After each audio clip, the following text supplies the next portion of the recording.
Hello again. Welcome to another edition of Media Watch. I'm your co-host, Eric Tait. I'm Bob Anthony. And I'm their guest and friend, Alan Singer. Dr. Alan Singer is an educator-historian who has been good enough to guest with us on many occasions on Media Watch, and we're always happy to have his expertise because we always need such expertise.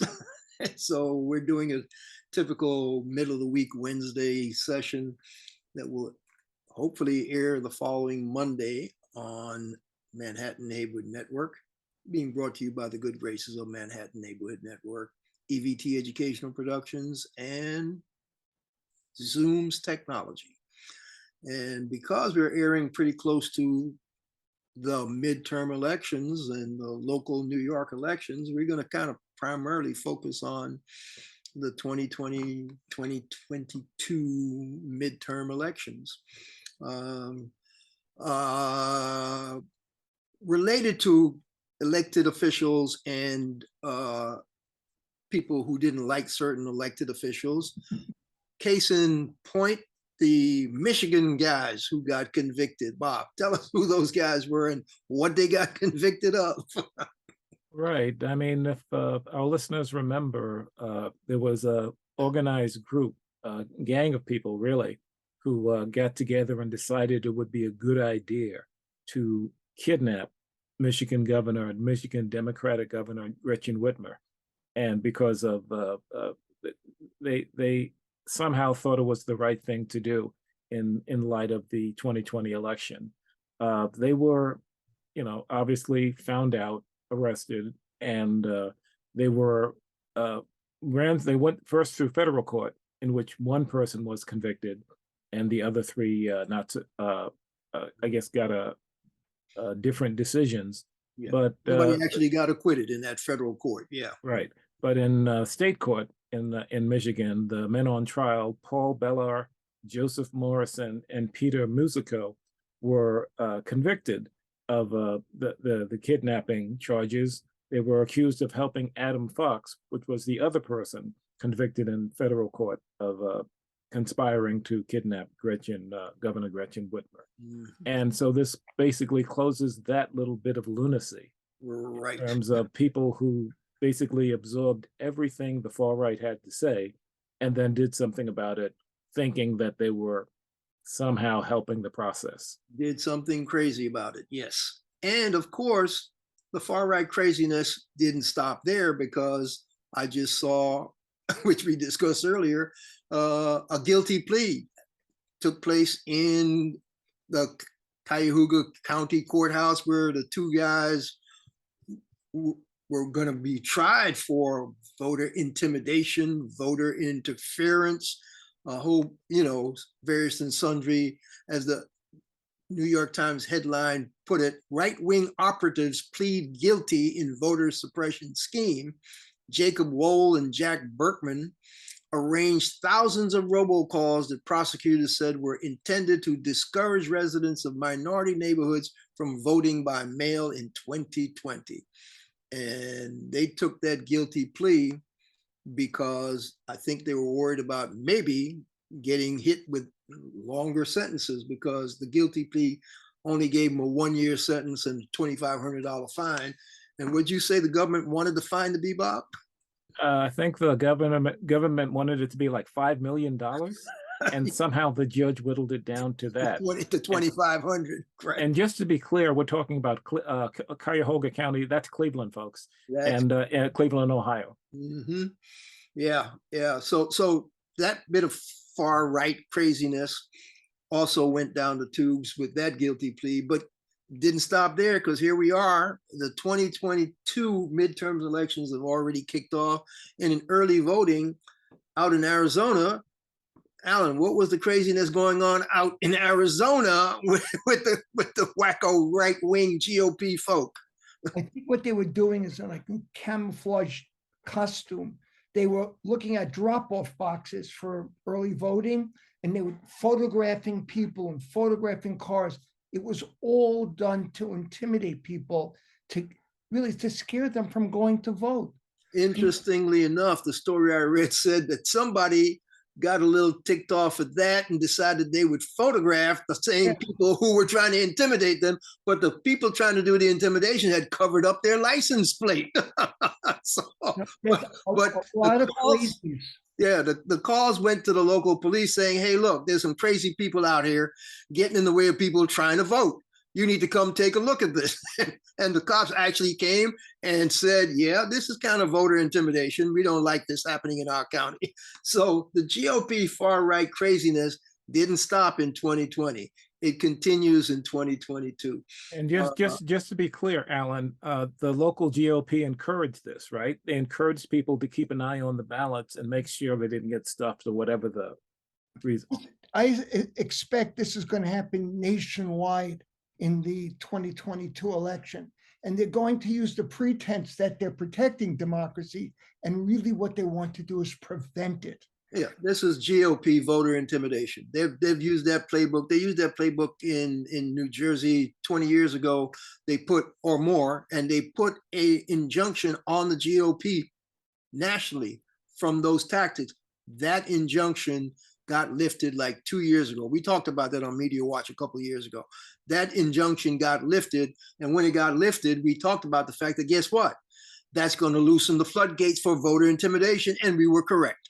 Here it is. It's not accidental that the picture taking was in largely Latino areas, and in Ohio, the robocalling was in Cleveland is a largely Black voting population. They're trying to scare minority people into not voting. They want to steal your rights. That is correct. So the fringe craziness, let's talk about the actual midterm election craziness. Alan, you want to jump off with Georgia or But we could start with Georgia, then Pennsylvania, and then New York. Okay, let's go to Georgia. I'm really worried. The Republicans have put up candidates who make frightening statements and who have no commitment to democracy. Across the nation, they're all denying the legitimacy of the 2020 election. And if they get into important state offices, they will be in a position in 2024 where they hope to block candidates that they don't like, meaning Democrats. Yes. So there's a lot of that going on, but there are also some really top of the line issues. In Georgia, Herschel Walker, the former football player, who we now know has a very checkered private life, is running essentially because he's a reborn Christian. And Joy Reid, who of MSNBC, an African-American woman, she said that it's as if the Republicans invented a stereotype Black man and ran him for office. Yeah, well, that's because they're running against a African-American minister who happens to be a man of great moral standing in his community. Actually, he's actually the current pastor of the Ebenezer Baptist Church, Martin Luther King's old church. And so they're looking to come up with a, quote, balance to get the Black voters in Georgia to come vote for their Black candidate. I'm not sure how that's going to work, but I saw a couple of reports where a couple of people, some who went to high school with Herschel Walker, who were Black, who said, oh yeah, I'm going to vote for him. But this is the thing.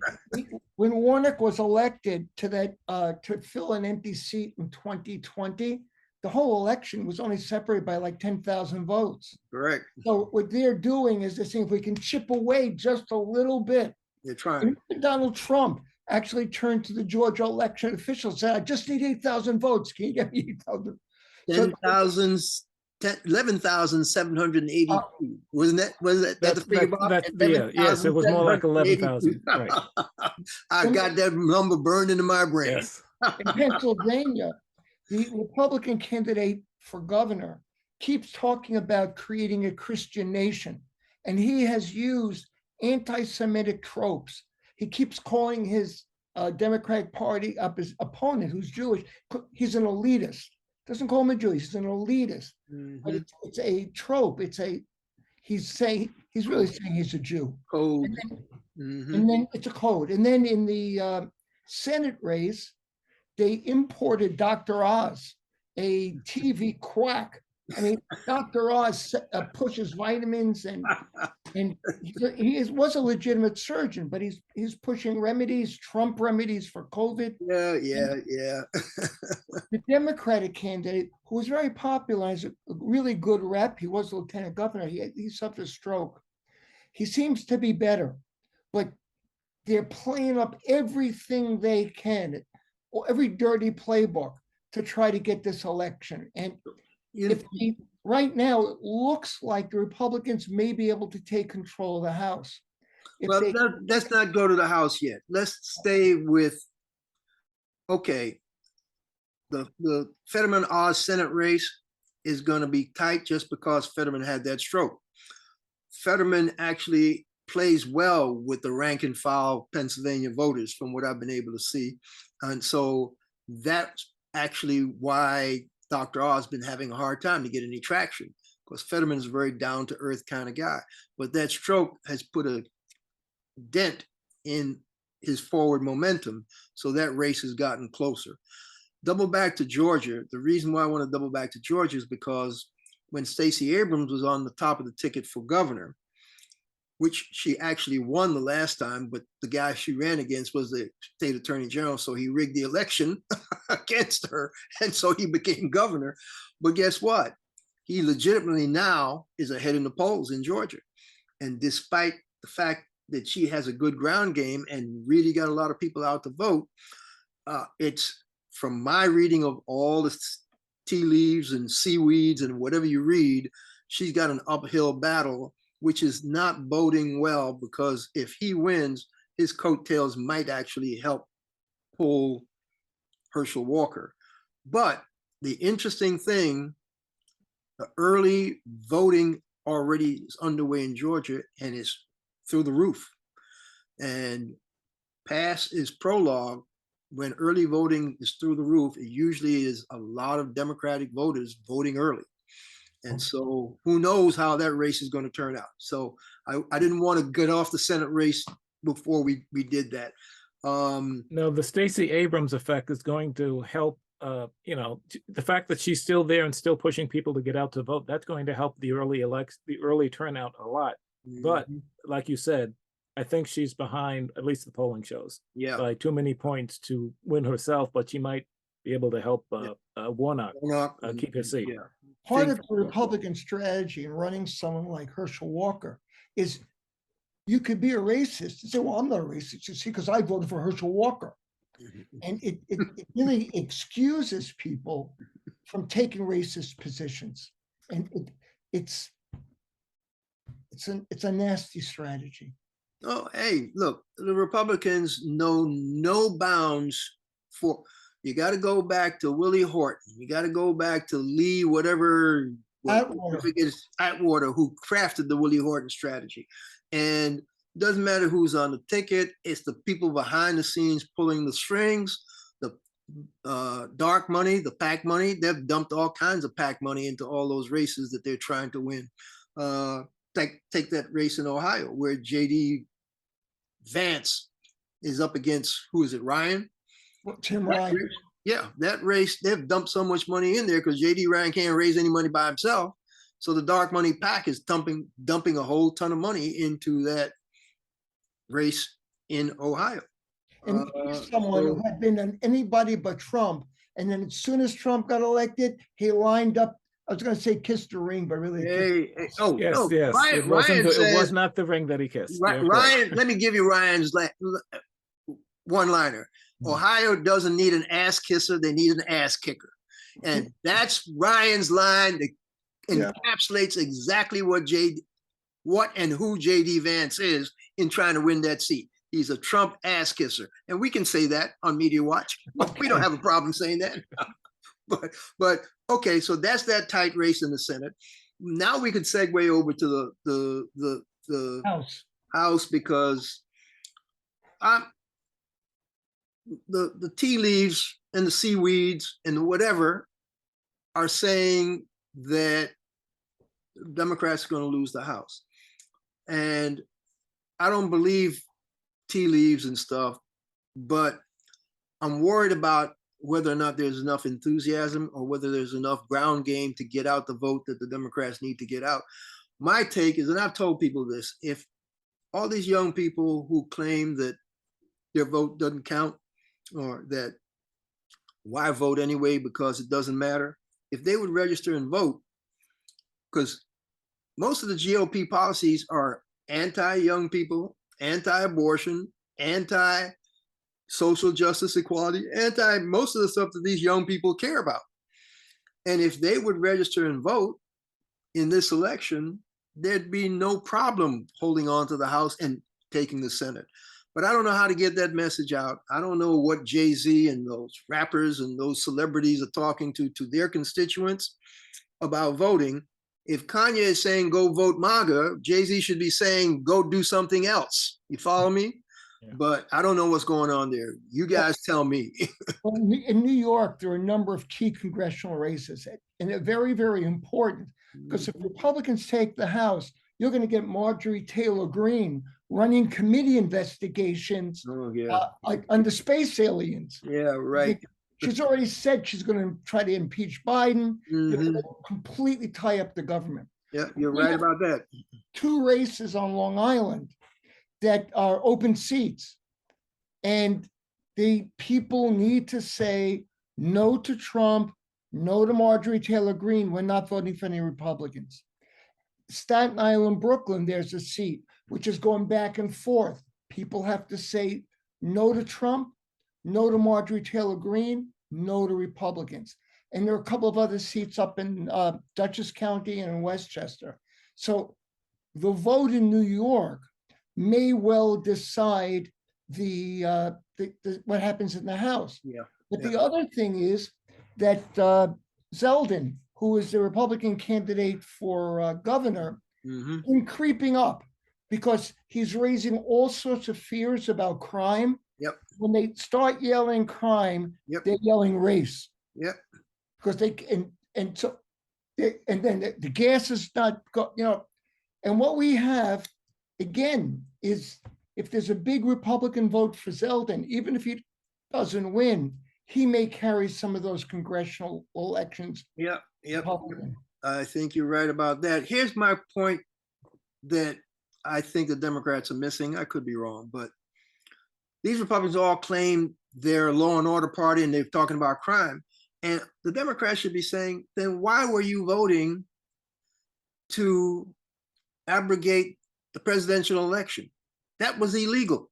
That was against the law. Which is Insurrectionists. Why were you people supporting a mob that was basically trying to stormtrooper our government into not doing their official duties? Lee Zeldin, you voted not to certify. You call them all out. They, for me, are missing the boat in flipping this crime and law and order argument on its head. Because these people are talking city street crime. They can talk about national crime on protecting the democracy. And I think they're missing the boat in just sitting back quietly, letting them scream crime, law and order, instead of saying, you are the legal law and order party that's been breaking the law here, here, here, and here. And I think Lee Zeldin should not even be on a ballot because he voted not to certify an election, which means he violated the 14th Amendment. And that amendment says you can't hold office in this country because that was an insurrectionist act. And somebody should be screaming that at the top of their lungs in Kathy Hochul's party. Right. He also violated his oath of office. Yes. And the other thing is, if you want to stop street crime, you got to stop guns. And Lee Zeldin refuses to restrict gun use. They don't tie these arguments together. My point is, you're law and order. No, you're not. You won't rein in the guns. You'll vote against actually putting insurrectionists in jail. You were an insurrectionist yourself. You can't just try to push the abortion button and hope to win this election. And that's where they're missing the boat. I think the Democrats need help from I like Joe Biden. His positivity rate is dropping. He's not an electrifying speaker. He doesn't have the speech power to move young people. He needs help from Barack. He needs help from Bill. He even needs help from Jimmy. He's still around, Jimmy Carter. I mean, all the help he can get.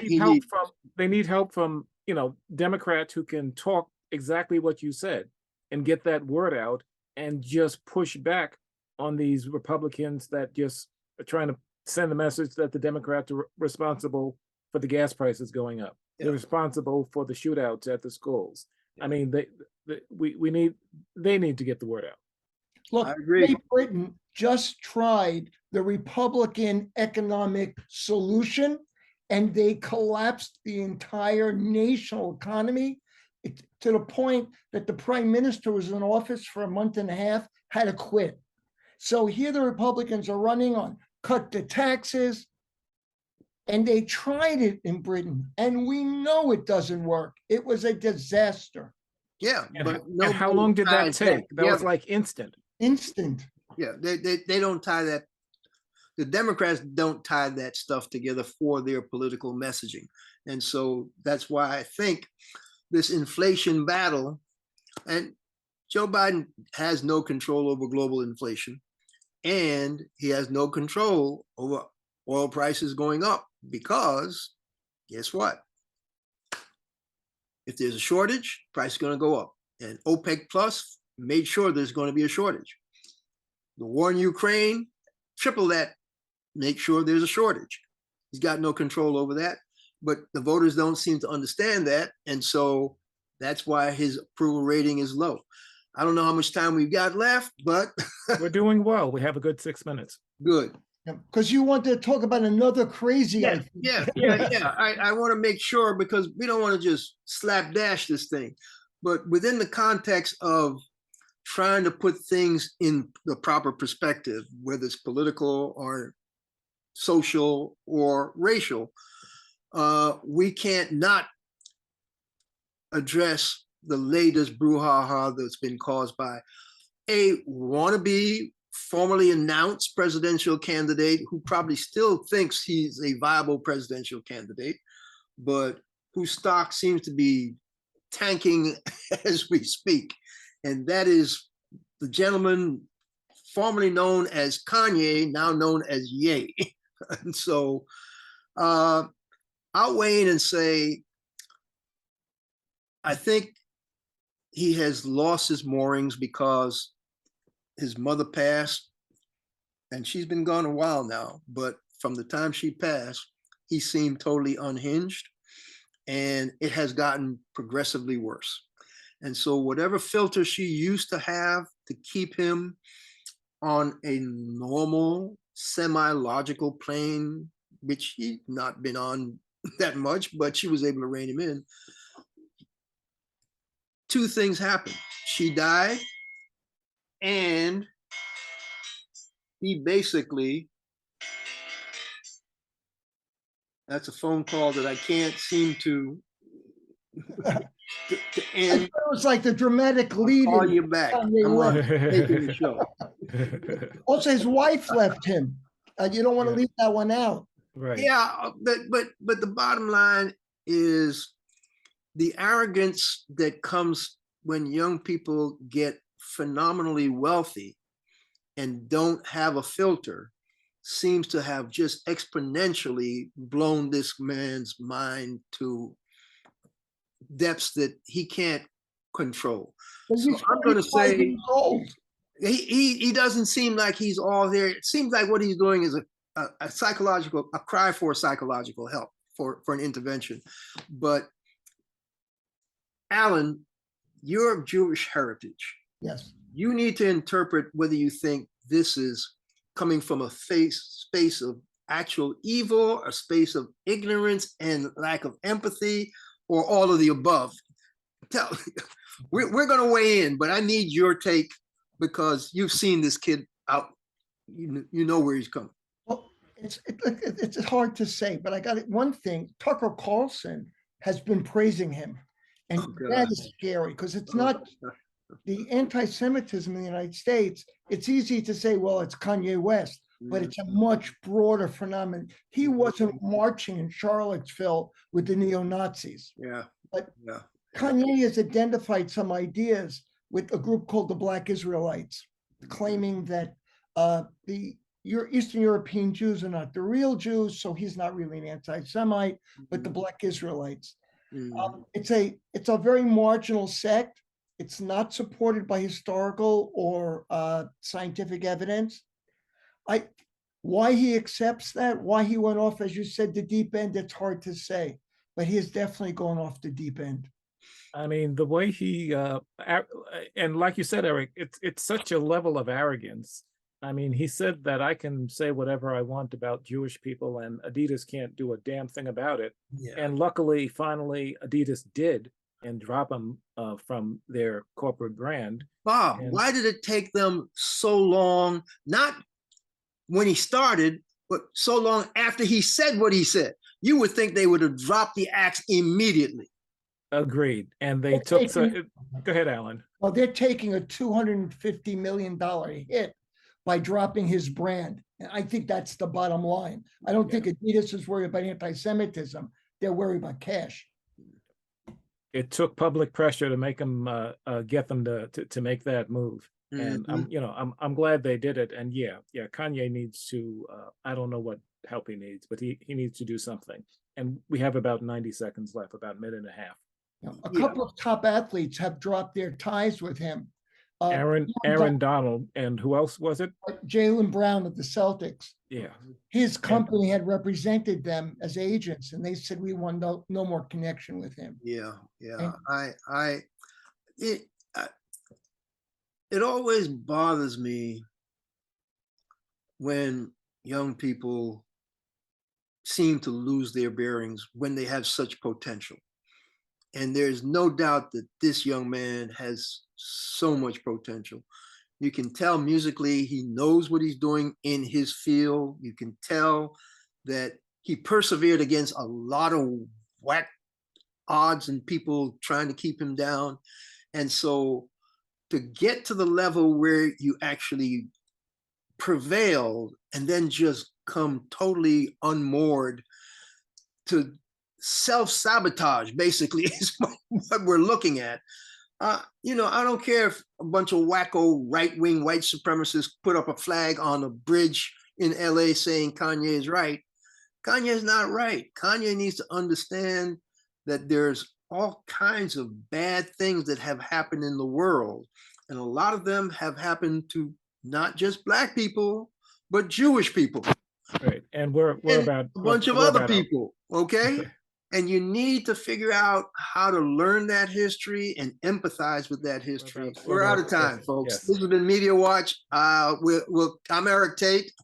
I'm Bob Anthony. Catch up to us on YouTube and Twitter at Media Watch EVT.